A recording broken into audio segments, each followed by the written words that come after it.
welcome to Astrology Sky. When was the last time you look at the sky? And as an astrologer, have you ever asked yourself why we always look into the paper, into the mobile phone about the astrology app, but we never look at the sky? In this series, we're going to bring sky back to astrologer and bring astrologer back to the sky.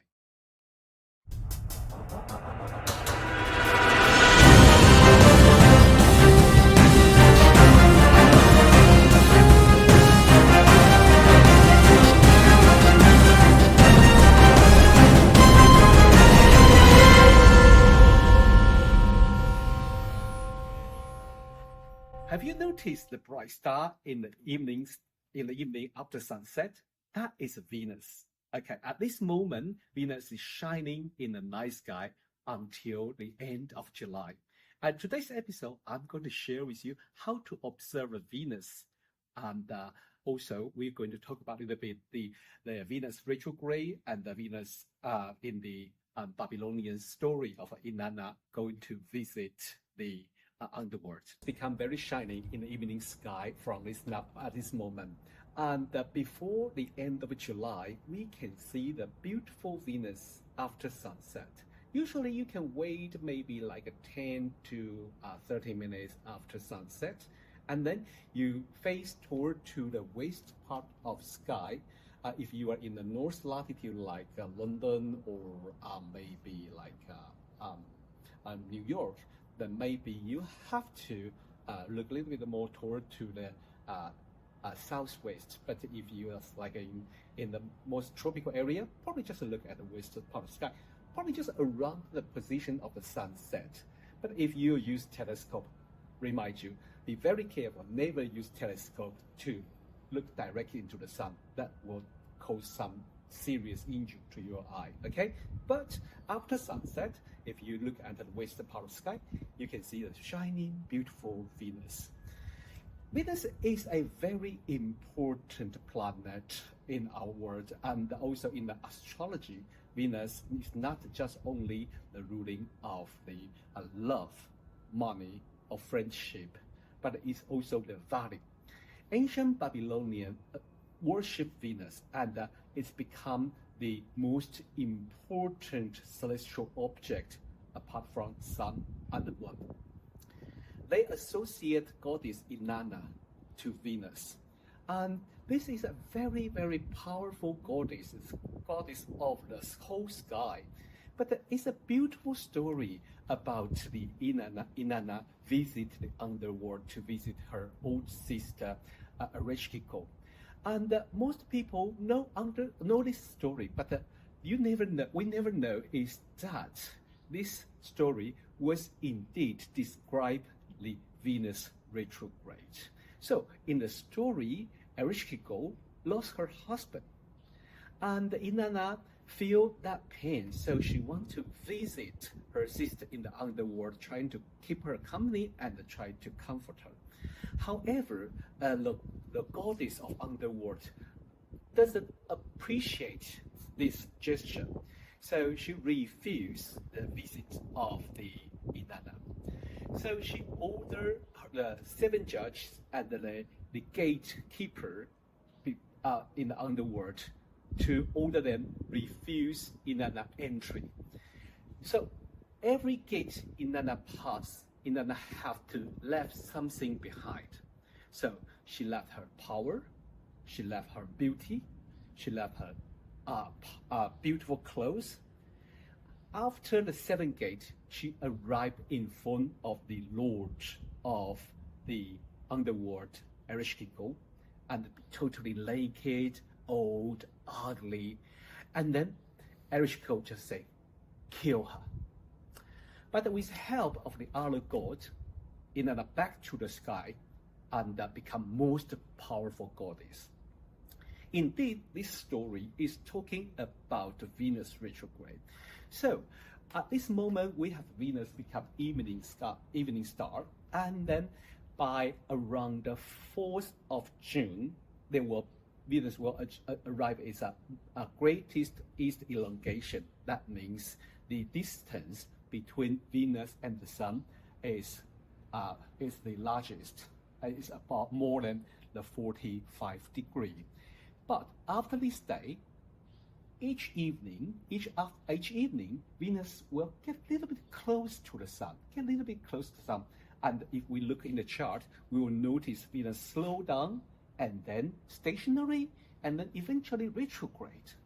And during this retrograde motion, she will conjunct to the Sun. But when Venus is close to the Sun, like we say, the under the sunbeam or the combustion, when Venus gets too close to the Sun, Venus will lose its light. And this would be the Babylonian story talking about Venus going to the underworld. Venus disappeared from our eyesight. We cannot see Venus in the night sky or in the evening sky or in the morning sky. So during this time, Venus is, goddess Inanna is visiting the underworld until couple weeks after, Venus will become the morning star and the rising before the Sun. That's Venus Inanna come back to the sky, and that's the most powerful Venus in the Babylonian astrology. So how do we find the Venus in the sky? Well, it is very easy, because at this moment when you're going outdoor and after sunset, you face to the west part of the sky.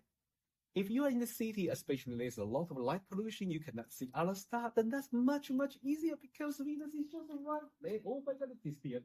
But it was there before. Okay, that's okay. And it will come back and I will show you later. But if you don't know how to look at the first, I think you can use your mobile phone. There's a lot of apps to help you. So what do we do? So most of the app will tell you Venus position. Don't look your astrology chart because you don't know where they are in the sky. So you can use your mobile phone to tell you which direction you are, and you can use the compass in the mobile phone to show you the direction. But especially when you use the app like Star Wars or all the other astronomy and stargazing app, they will give you the Venus position. At this moment, what you need is azimuth and altitude. So azimuth is the direction from the 0 is the north, and the 90 degree is the east, and the 180 is the south. To the altitude, so the 0 degree is the on the horizon. So how to measure it? One fist is 10 degree. And the three finger is 5 degree, and the one little finger is 1 degree. And yes, Evita just pointed at Venus is there. Have a look. Amazing. Look, it's how beautiful it is. So the evening star's Venus is the most beautiful diamond in the sky. And so, like, I can check on my phone, and it will tell me how many degrees above the horizon I can see the Venus. So if I turn on my mobile, and it will show me the Venus at this moment. Venus altitude is the. So it tells me at this moment Venus is 31 degree above horizon from where I am. I'm in Taiwan at this moment. So 31 degree above horizon. Very easy, as I say. One fist is 10 degrees. So when I point my hand toward to the horizon, I need 3 fists. Then I can see the Venus. 1, 2, 3. Exactly the 30 degree above the horizon, I can see the Venus. And you can use the compass to point to like the west direction when the mobile phone gives it to you. So, but if you have a telescope, I really like this new telescope. This is it's a beginner telescope and much cheaper than all the telescope I ever had. But it is a very useful and is the beginner-friendly telescope. It's not computerized. I usually tell my friends to buy a computerized telescope so you can save a lot of trouble. But this telescope is work with a smartphone, and there's a little mirror here flip to the sky. And once you align the telescope with the object, and it will tell you how to move the telescope toward to the object you are going to observe. So the first thing I'm going to do is to open the app and put on the set here. And then you will ask me to align. So then I'm going to do it.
At this moment, I use the eyepiece is a larger eyepiece, so I can only see the very little Venus.